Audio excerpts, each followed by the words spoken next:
سلام دوستان، به کانال سیتی مووی خوش اومدین. امروز میخوام خلاصه فیلم دومه Now You See Me رو براتون بگم. فیلم با نشون دادن لحظه مرگ لیونل شرایک شروع میشه. همونطور که توی قسمت اول فهمیدیم برادلی همه تردستیای اونو لو داده بود و لیونل قصد انجام کار جدیدی رو داشت. اون لحظه خداحافظی از پسرش بهش میگه نگران نباش، من همیشه یه حقه توی آستینم دارم. بقیهش رو اما میدونیم چی میشه. گاو صندوق خیلی مقاوم نیست. وقتی به کف رودخونه میخوره کج میشه و لیونل شرایک نمیتونه حقش رو پیاده کنه و گیر میافته. بعد از این اتفاق هم رودز به فرقه چشمی پیونده و 30 سال صبر میکنه تا انتقام مرگ پدرش رو از برادلی و مابقی افراد مؤسسات بیمه و بانک بگیره. حتی از شرکتی که گاو صندوق رو خوب نساخته بود هم انتقام گرفت. این کارو هم با کمک 4 شعبده بازی که به تازگی به فرقه چشم پیوسته بودن انجام داد.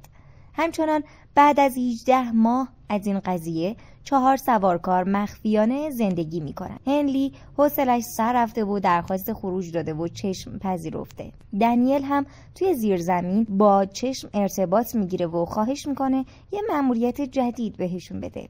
اون صدایی از طرف چشم میشنوه که بهش میگه به زودی یه مأموریت جدید بهتون داده میشه ولی تو برای این نیومدی. تو اومدی زیراب روز رو بزنی تا خودت رئیس بشی. چه قرمساقی هستی تو دیگه. از طرفی رودز همچنان برای FBI کار میکنه و وظیفش اینه با اطلاعات اشتباه فرماندهاش رو گول بزنه. چوپان دروغگو اونقدر دروغ گفته که الان مأموریت جدید 4 سوارکار رو لو میده ولی رئیسش باور نمیکنه. بعدن وقتی دنیل به اتاقش برمیگرده میبینه یه شعبده باز جدیدی اومده تا جای هنری رو پر کنه. اون دختر بامزه‌ای به اسم لولا که شدیداً هم روی جک کراش داره. جک توی این 18 ماه شاگرد مکنی شده تا هیپنوتیزم رو ازش فرا بگیره ولی فعلا خیلی نوبه چون نمیتونه روی دنیل انجامش بده. همون شب رودز در کنار معرفی لولا به عنوان سوارکار جدید مأموریت جدید رو هم اعلام میکنه. چشم متوجه شده که شرکت آکتا میخواد توی نسل جدید موبایل هاش یه چیپ قرار بده تا ازشون جاسوسی کنه. پس چشم میخواد 4 سوارکار از این اتفاق جلوگیری کنن. بعدن روز معرفی محصول جدید 4 سوارکار با پوشش‌های مختلف به داخل مراسم میرن. دنیل به اتاق کنترل نفوذ میکنه و عین یه ویروس خرابکاری میکنه. لولا در نقش کمک باش به اونجا حضور داره و یه دعوا با سرآشپز راه میندازه تا مکنی بتونه با استفاده از شلوغی اونجا مدیرعامل آکتا رو هیپنوتیزم کنه. اون یه بیلبیلک میذاره توی گوش مدیرعامل و بهش میگه هرچی که از طریق اون شنیدی رو جلوی دوربین به زبون بیار. بعد از این کارها 4 سوارکار منتظر میشن تا مراسم شروع بشه. این وسط لولا به جک میگه ببین اگه استرس داری فقط کافیه منو لخت تصور کنی تا همه استرسات بریزه. به هر حال مراسم شروع میشه و آقای مدیرعامل هر چیزی که مکنی بهش میگه رو توتیوار تکرار میکنه. اون میگه من یادم دروغگو هستم که الان قراره 4 سوارکار بیان روی صحنه و منو لو بدن. دنیل و مکنی و لولا با تشویق حضار روی صحنه حاضر میشن. جک اما نمیاد چون مردم همچنان فکر میکنن او کشته شده. کمی بعد اما اوضاع به هم میریزه. میکروفونا قطع میشه و فقط صدای یه نفر توی سالن پخش میشه. اون صدا میگه که سوارکارا دروغگویی بیش نیستن و بعدش هم جک رو نشون تماشاگرا میده که زنده و سالمه. اون صدا همچنین رودز رو به عنوان رئیس سوارکارها لو میده و باعث دستگیر شدنش میشه. رودز اما همه همکاراش رو با دستبند به همدیگه میبنده و از اونجا بیرون میره. سوارکارها هم از طریق سقف دارن فرار میکنن. اونا از توی لوله‌ای که قبلا اونجا گذاشتن سر میخورن پایین تا بیافتن پشت یک کامیون، اما میافتن توی یه رستوران چینی، یا بهتره بگم یه رستوران توی چین. این قضیه رو وقتی مکنی یه سر به بیرون رستوران میزنه متوجه میشه و بعد برمیگرده میگه ما توی چین هستیم. اگه یادتون باشه توی فیلم اول فهمیدیم مکنی یه برادر دوقلو به اسم چیس داشت که همه پولاش رو دزدیده. That guy looks exactly like you. اون الان سر و کلش پیدا میشه و مکنی متوجه میشه داداشش با پولای اون رفته مو کاشته و دندوناش رو سرامیک کرده.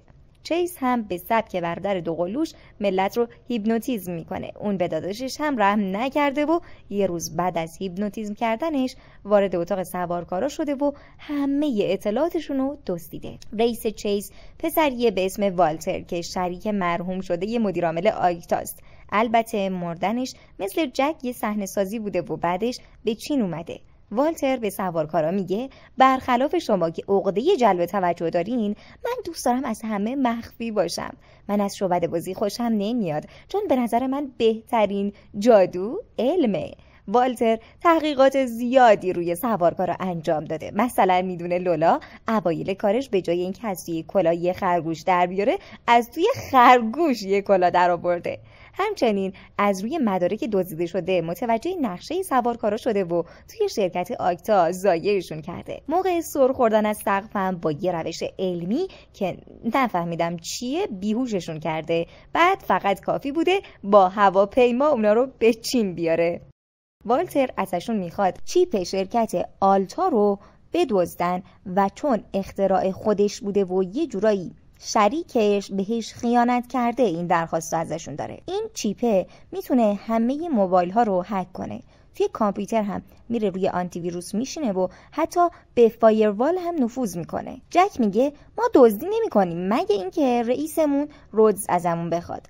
لولا و مکنی با جک هم نظرن، ولی دنیل که آرزوی رئیس شدن رو داشت پیشنهاد دزدی رو قبول میکنه. البته چاره دیگه‌ای هم نبود چون اگه قبول نمیکردن والتر اونا رو میکشت. اما رودز کجاست؟ این مادر مرده داره توی تک تک ایالت‌های آمریکا دنبال سوارکاراش میگرده تا اینکه برادلی بهش زنگ میزنه. برادلی ادعا میکنه میدونه سوارکارا کجان، ولی میگه تا آزادم نکنی بهش چیزی نمیگم. رودز خودش تحت تعقیبه، پس دزدکی به زندان اومده و بعد هم دزدکی با برادلی از اونجا خارج میشه و با هم به چین میان. توی هواپیما برادلی بهش میگه حالا این همه داری دنبالشون میگردی ولی اگه بهت نیاز نداشته باشن چی؟ رودز اینجا عصبانی میشه و بهش میگه من پدرم نیستم که بتونی بهم نفوذ کنی. اگه منو به دوستام نرسونی کاری میکنم برگشتن به زندان آرزوت بشه. توی چین دنیل به همکاراش میگه نمیتونیم به والتر اعتماد کنیم که ما رو نکشه. پس چیپ رو میدزدیم و به چشم تحویل میدیم. اونا همه جا هستن و ازمون مراقبت میکنن. بعد اونا به یه مغازه میرن تا وسایل شعبده بازی تهیه کنن. به صاحب مغازه یعنی لی و مادر بزرگش تاکید میکنن که وسایل همشون پلاستیکی باشن چون قراره از یه دستگاه فلزیاب عبور کنن. دنیل از همونجا با چشم تماس میگیره تا محل تحویل چیپ رو مشخص کنن. لولا اما دنبال مشخص کردن تاریخ عقدشه، ولی جک میگه من نمیتونم با دخترها وارد رابطه بشم. معمولا همین که یکی آشنا میشم وسوسه میشم کیف پولش رو بلند کنم. لولا میگه ناموسم فکر کردی من از دخترام خره میتونی با هم وارد رابطه بشی چون هم کیف پولت رو دزدیدم هم چند تا بادومی که توی یک جیبت داشتی. و بعدن دنیل نقشه دزدیدن چیپ رو برای بقیه توضیح میده. بعد میگه چیپی که قراره بدزدیم به نازکی یه ورق پاسوره، پس باید ورقامون رو آماده کنیم. اونا یکم با جک تمرین میکنن تا یاد بگیرن و ورقهای پاسور رو از فاصله‌های مختلف به هم دیگه پاس بدن. از طرفی شرکت چیپ رو برای فروش گذاشته و هر روز کله گنده‌ای از سراسر جهان برای تست کردنش میان. یکی از مشتری‌ها یک گنگستر برزیلیه که مکنی خیلی راحت هیپنوتیزمش میکنه تا سوارکارا رو به جای خودش برای تست بفرسته. سوارکارا به راحتی و با باز کردن کمربنداشون و البته تحویل دادن کیف پولا از دستگاه فلزیاب رد میشن. تازه اینجا جک یادش میفته چیپ فلزیه، پس از دنیل میپرسه بعد از دزدیدن چطوری خارجش کنیم که دنیل هم میگه یه خاکی میریزیم توی سرمون دیگه. بعدن موقع تست مکنی ادای حال بدا رو در میاره و نگهبانا رو مشغول خودش میکنه. جک از این موقعیت استفاده میکنه و میره چیپو میدزده و بعد توی یه ورق پاسور مخفیش میکنه. با این حال مأمور حفاظت به جک مشکوک میشه و به نگهبانا دستور میده دوباره اونا رو بگرده. جک ورق پاسور رو از دید نگهبان مخفی میکنه و در نهایت هم با یه پاس کاتدار میفرسته برای دنیل کارت رو میکنه توی آستینش و بعد از پاچه شلوارش در میاره و میندازه روی زمین که میره میچسبه به کف کفش لولا هم یواشکی ورق رو از کف کفشش بر میداره میذاره توی موهاش، بعدم میکنه توی سوتیانش. در کل اونا بارها و بارها ورق رو به هم دیگه پاس میدن، ولی بازم باید برای عبور از فلزیاب یه خاکی به سرشون بریزن. همه از دستگاه رد شدن و فقط مکنی به همراه ورق موندن اینور. اینجا جک یادش میاد کیف پولش دست نگهبان مونده، برای همین میره ازش بگیره. چون نگهبان اون طرف دستگاه، مکنی از لحظه تحویل کیف پول استفاده میکنه و ورق رو پاس میده به لولا و تمام. از طرفی تازه روت و برادلی به مغازه لی و مادر بزرگش رسیدن. روت وقتی بچه بوده بارها به پدرش لیونل شرایک به این شهر و این مغازه اومدن. اون الان هم گاو صندوقی که پدرش داخلش کشته شد رو توی مغازه میبینه و خیلی منقلب میشه. مادر بزرگ لی وقتی میفهمه اون پسر لیونل شرایکه، ساعت پدرش رو که بعد از مرگ به دستش رسیده بود رو تحویل روت میده. همچنین لی میگه اتفاقی صحبتای دنیل رو شنیدم. ظاهراً با یه نفر توی بازار برای تحویل چیپ قرار میذاشت. این وسط هم برادلی موقعیت رو برای فرار مناسب دیده و میبینیم که غیبش زده. بعدن روز توی بازار میره پیش دنیل تا چیپ رو ازش بگیره، ولی دنیل بهش میگه من دیگه از تو دستور نمیگیرم، من با چشم تماس گرفتم و چیپ رو فقط به اونا میدم. اینجا روز به دنیل میگه کسی با چشم نمیتونه تماس بگیره، همیشه اونا ارتباطو برقرار میکنن. دنیل حرفای اونو باور نمیکنه و بهش میگه تو دیگه رئیس ما نیستی، پس لطفاً دست از سرمون بردار. چند لحظه بعد از رفتن روز، سر و کله والتر اونجا پیدا میشه و دقیقاً همون حرفایی رو میگه که چشم اول فیلم توی زیرزمین به دنیل گفته بود. والتر میگه من توی اون زیرزمین به جای چشم باهات حرف زدم. داخل فروشگاه هم تو به من زنگ زدی، نه افراد چشم. شاید مکنی رو برای لو رفتن مدارک مقصر بدونی، ولی شما مخفیانه زندگی میکردین، پس آدرستون رو از هک کردن گوشی تلفنت به دست آوردیم. دنیل مقاومت زیادی نمیکنه و میخواد چیپ رو به والتر بده، اما روز یهو میاد و با مشت میزنه تو صورتش و چیپو ازش میگیره. روز دنیل رو هول میده و از یه در خارج میکنه. بعد خودش با افراد والتر درگیر میشه. همه اینا اما نقشه بوده و چیپ اصلی همچنان دست دنیله. به هر حال روز کتک مفصلی از افراد والتر میخوره و در آخر هم اونو با خودشون میبرن. همزمان سوارکارها میبینن افراد والتر به مغازه لی حمله کردن و دارن گاو صندوق لیونل شرایک رو با خودشون میبرن. پس سوارکارها هم تعقیبشون میکنن. بعدن مشخص میشه والتر پسر آرتور همون میلیاردریه که توی قسمت اول سوارکارا حساب بانکیش رو خالی کردن. آرتور ازش میخواد بقیه سوارکارا رو تحویلش بده تا از جونش بگذره، اما رودز قبول نمیکنه. پس آرتور دستور میده رودزو مثل پدرش بکنن توی گاو صندوق و بعد هم پرتش کنن توی آب. کف رودخونه وقتی گاو صندوق پر از آب شده، رودز یاد حرف پدرش میفته که بهش میگفت من همیشه یه حقه توی آستینم دارم. اون ساعت پدرش رو در میاره و میبینه یه چیزی شبیه سوزن توش جاسازی شده. بعد داخل گاو صندوق یه علامت فسفوری میبینه که به سوراخ کوچیکی اشاره کرده. رودز با حقه پدرش گاو صندوق رو میتونه باز کنه، ولی نفسش همونجا تموم میشه و از حال میره. اونجا دنیل میاد کف آب و قبل از مرگ روز از رودخونه اونو بیرون میاره. همه ی سوارکارا زنده موندن از این ماجرا، ولی میدونن که تا والتر دستش به چیپ نرسه از سر اونو دست بر نمیداره. سوارکارا میخوان زنده بودن والتر و جنایتکار بودن پدرش رو به همه ی دنیا نشون بدن، ولی مطمئن نیستن که تنهایی از پسش برمیان یا نه.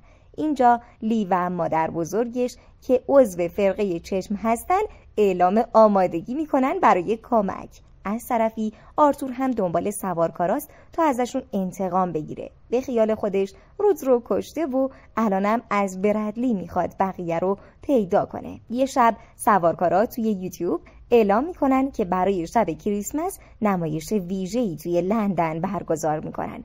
برنامه قراره با نمایش‌های مختلف خیابونی شروع بشه و در نهایت هم یه سورپرایز ویژه خواهند داشت. با اعلام این خبر والتر و پدرش سریع خودشون رو میخوان به لندن برسونن. حتی دستگیر شدن سوارکارا توسط پلیس هم به نفع اونا نیست، پس نهایت سعیشون رو میکنن تا زودتر از پلیسا گیرشون بیارن.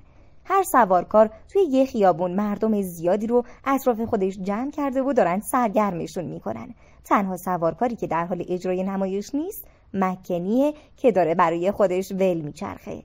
چیز توی خیابون میاد پیش برادرش و بهش میگه نمیخوام بگیرمت، فقط کنجکاوم بدونم سورپرایزتون چیه و کجا انجامش میدین. مکنی برادرش رو هول میده یه گوشه و بعدش به پرسه زدن توی خیابونای لندن ادامه میده. نمایش‌ها با سر رسیدن پلیس یکی یکی تموم میشن و سوارکارا فلنگو میبندن. افراد آرتور ولی از پلیسا موفق‌تر عمل میکنن و همه سوارکارا رو با هم یک جا میگیرن. بعد اونا رو سوار هواپیما میکنن و از لندن خارج میشن. اونا همین که چیپ رو به دست میارن دیگه کارشون با سوارکارا تموم میشه و میخوان بکشنشون. اینجا چیز پیشنهاد میده سوارکارا رو که برادر دوقلوی اونم شاملشونه رو از هواپیمای در حال پرواز پرت کنن بیرون و این کارو هم میکنن. کمی میگذره و در ادامه پرواز آرتور میخواد این موفقیت رو با پسرش جشن بگیره که یهو لرزش‌های هواپیما متوقف میشه و سوارکارا میان پشت پنجره‌های هواپیما و بهشون اشاره میکنن که بیاین بیرون عزیزان. این همون سورپرایز ویژه‌ای بود که سوارکارا به مردم قولش داده بودن. سوارکارا تونستن آرتور رو که مرگ خودش رو بازسازی کرده بود و لو بدن. همچنین مردم به طور زنده دیدن که آرتور قصد کشتن سوارکارا رو داشت چون اونا رو از هواپیما پرت کرد بیرون. سوارکارا برای اولین بار به طور رسمی رئیسشون رو به طرفداراشون نشون میدن. دیگه هم از اسم مستعار رودز استفاده نمی‌کنن و اونو با عنوان دیلان شرایک معرفی میکنن. دیلان میگه معمولاً رازهای شعبده باز رو فقط خودش و دستیارش میدونن، اما همه شما به صورت زنده شاهد اتفاقات بودین. فقط این سه تا اسکول از ماجرا بیخبرن، پس بیان بهشون توضیح بدیم. طبق حرفای سوارکارا اونا خیلی کار سختی نداشتن، فقط کافی بوده یکی از افرادشون جای راننده کامیون رو بگیره و اونا رو آشیانه هواپیمای جعلی بیاره. آرتور و پسرش چون توی جابجایی سوارکارا عجله داشتن خیلی به جزئیات توجه نکردن و گول خوردن. لولا میگه سخت‌ترین بخش کارمون شبیه سازی پرواز بود که با تشکر از بچه‌ها و پنکه‌های قدرتمندی که داشتن کار خیلی خوب از آب در اومد. از طرفی ممکن بود آرتور راه دیگه‌ای برای کشتن اونا انتخاب کنه. برای همین مکنی به کمک شاگردش جک برادرش رو هیپنوتیزم کرده تا اون پیشنهاد بده اونا رو از هواپیما پرتشون کنه بیرون. سوارکارا چیپ رو هم به مردم نشون میدن و اعلام میکنن که والتر با این میتونست همه وسایل الکترونیکی شما رو هک کنه. اینجا پلیسا هم که همیشه توی فیلم‌ها دیر میرسن بالاخره میان و خلافکارا رو دستگیر میکنن. سوارکارا هم مثل همیشه ناپدید میشن. بعد از این اتفاقات سوارکارا به دعوت لی به یه خونه بزرگ میان. مادر بزرگ اون یک از قدیمی ترین اعضای فرقه است و از افراد مهم چشم به حساب میاد. قاب عکسای زیادی از افرادی که قبلا عضوی از چشم بودن توی خونه وجود داره و دیلان عکس پدرش رو هم بین اونا میبینه. همچنین یه عکس از پدرش پیدا میکنه که با چهره خندون در کنار برادلی ایستاده. اینجا برادلی میاد و میگه من و پدرت با هم همکار بودیم. دعوامون هم یه دعوای زرگری بود. بعد از اون اتفاق اونقدر احساس شرمندگی میکردم که نتونستم چیزی از رفاقتم با پدرت رو بهت بگم. بعدنم که دیدمت تو پر از خشم و حس انتقام بودی، چیزایی که نباید توی وجود یه شعبده باز وجود داشته باشه. با این حال نقشه‌ای کشیدم تا تو رو امتحان کنم و تو وقتی سوارکارهات به خطر افتادن کلاً یه آدم دیگه شدی. ولی باید شعبده باز بودنت رو هم ثابت می‌کردی. برای همین با یه گاو صندوق انداختیمت کف رودخونه. از نظر من تستا رو با موفقیت پشت سر گذاشتی، پس میتونم مسئولیتم رو بهت واگذار کنم و برم استراحت کنم. الان کنترل همه اعضای چشم با توه و باید با خلاقیت برنامه‌ها رو پیش ببری. آرتور موقع رفتن یه در مخفی توی خونه به سوارکارا نشون میده که وقتی سوارکارا واردش میشن فیلم تموم میشه. قسمت سوم فیلم به زودی قرار منتشر بشه که اون رو هم داخل کانال آپلود میکنم. پس تا ویدیوی بعدی مراقب خودتون باشین و خدا نگهدار.